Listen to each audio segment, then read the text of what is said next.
जहाँ तक मैं उम्मीद करता हूँ आपने मेरे पिछले वीडियो लेक्चर को देखा होगा, जो कि the Indian contract act part second में मैंने बनाया था और वेबसाइट पर अपलोड किया था, जिसमें मेरे द्वारा ये बताया गया था कि what is the authorised agent by the principal according to agency act. Agency में प्रिंसिपल द्वारा एजेंट को ऑथोराइज कब किया जाता है और किस तरह के प्राधिकार उसे सौंपे जाते हैं, इस बात पर चर्चा मेरे द्वारा मेरे पिछले वीडियो लेक्चर में की गई थी, जिसमें मैंने 3 तरह के अथॉरिटी पावर बताए थे।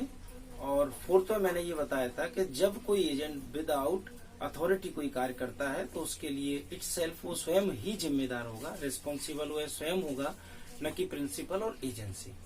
विद्यार्थियों, आज जो हम बात करने जा रहे हैं वो आज का मेरा सब्जेक्ट है सब एजेंट।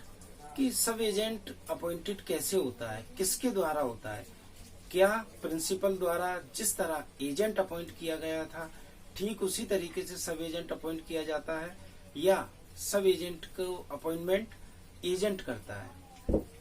विद्यार्थियों, आज हम अपने इस कंसेप्ट में यही पढ़ेंगे, who is the sub agent, define it's liability in agency.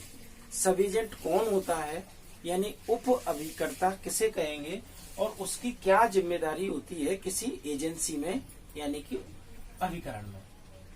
इसमें मैंने 4 पॉइंट यहाँ डिस्क्राइब कर रखे हैं, 1 बाय 1 करके उनको हम समझेंगे। Number first, definition of sub agent, उप अभिकर्ता की परिभाषा।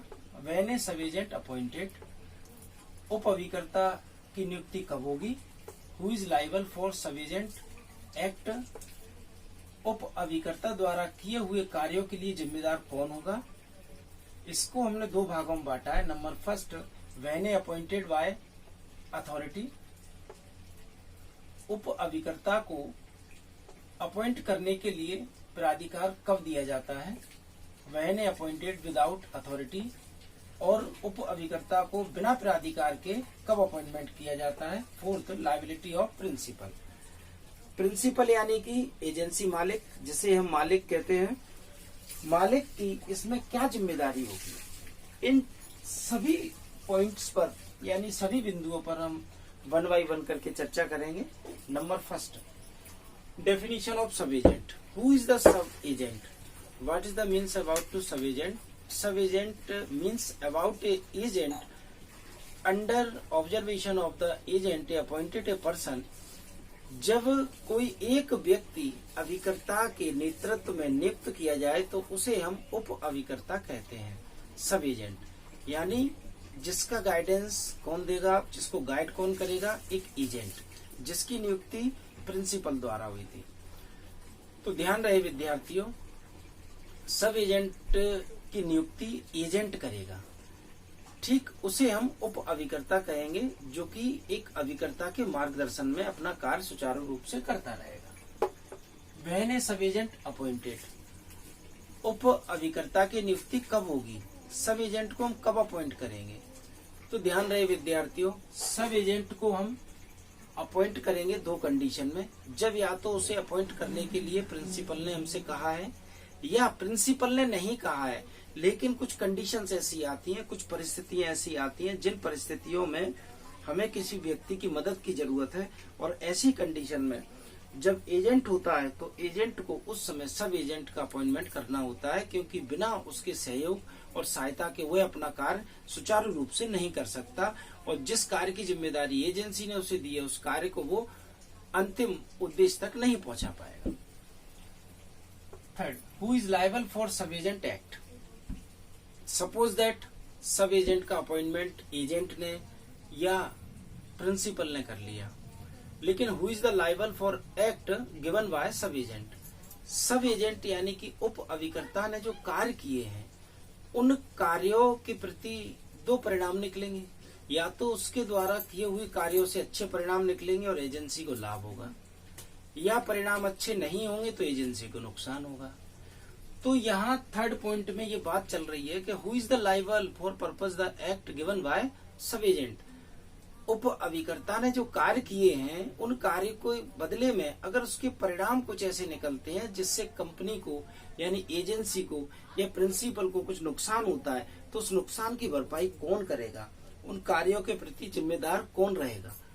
ध्यान रहे विद्यार्थियों, इस बात पर जोर यहाँ थर्ड पॉइंट में दिया गया है। तो ध्यान दीजिए, नीचे मैंने क्या लिख रखा है, when appointed by authority,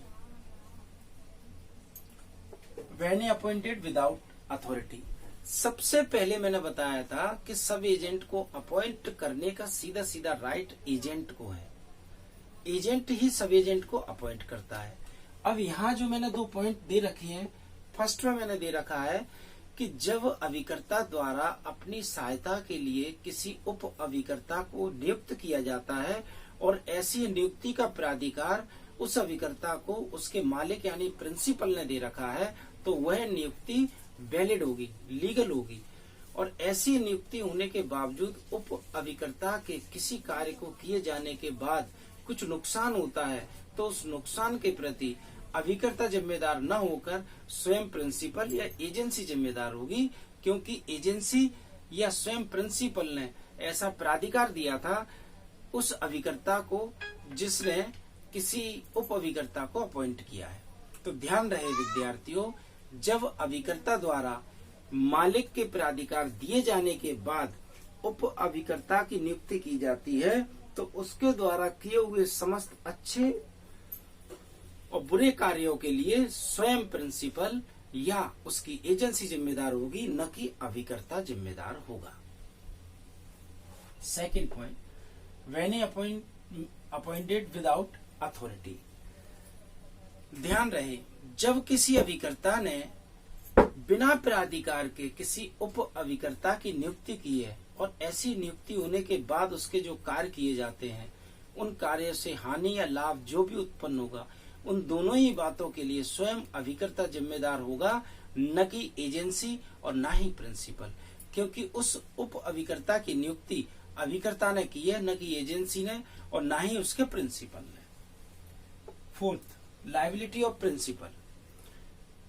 liability of principal का प्रश्न कब उठता है, ध्यान रखें विद्यार्थी। ऊपर मैंने 3 पॉइंट बताए, उन तीनों में बार बार 2 ही बातें निकलकर सामने आई हैं कि सब एजेंट का अपॉइंटमेंट हो सकता है एक, लेकिन अपॉइंटमेंट होगा किसके द्वारा, या तो एजेंट के द्वारा या प्रिंसिपल द्वारा। तो अगर सब एजेंट का अपॉइंटमेंट एजेंट द्वारा हुआ है तो जिम्मेदार एजेंट होगा, लेकिन अगर सब एजेंट का अपॉइंटमेंट प्रिंसिपल द्वारा हुआ है, एजेंसी मालिक द्वारा हुआ है, तो ध्यान रहे विद्यार्थियों, उसके प्रत्येक एक्ट के लिए एजेंसी या स्वयं प्रिंसिपल जिम्मेदार होगा, न कि एजेंट। विद्यार्थियों, आज का मेरा वीडियो लेक्चर यहीं समाप्त होता है। आगे भी मेरे द्वारा वीडियो लेक्चर प्रिपेयर किए जाते रहेंगे और अपलोड किए जाते रहेंगे। उम्मीद करता हूं कि आपका भावी भविष्य उज्जवल होगा। धन्यवाद।